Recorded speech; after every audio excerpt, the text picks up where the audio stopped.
Hi అండి.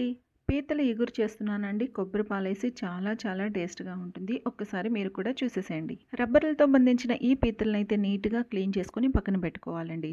ఆ తర్వాత ఇక్కడ చూపిస్తున్న మసాలాలు మొత్తం అల్లం వెల్లుల్లి పేస్ట్, గరం మసాలా మొత్తం కూడాను గ్రైండ్ చేసి పక్కన పెట్టుకోవాలి.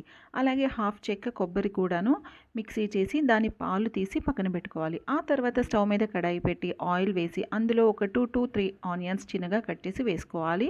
ఆనియన్స్ వేగిన తర్వాత మసాలా పేస్ట్ కూడా వేసుకోవాలి. అది వేగిన తర్వాత టమాటా, పసుపు, ఉప్పు వేసి బాగా వేయించుకోవాలి. క్లీన్ చేసి పెట్టుకున్న పీతల్ని కూడా ఇందులోనే వేసి బాగా వేగనివ్వాలి. ఆ తర్వాత ఇందులోనే కర్రీకి సరిపడా కారం కూడా వేసుకోవాలి.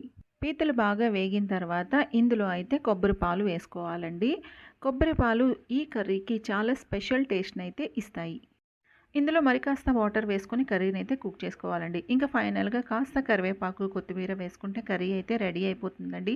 కాస్త గ్రేవీ ఉండేటప్పుడే కర్రీ దించేసుకోవాలి. చల్లారాక చిక్కబడిపోతుంది. నా వీడియో నచ్చితే ప్లీజ్ సబ్స్క్రైబ్ చేయండి. అలాగే లైక్ చేయండి. మీరు ఇచ్చే లైక్ వల్ల నా వీడియో మరింత ఎక్కువ మందికి రీచ్ అయ్యే ఛాన్స్ ఉంటుంది.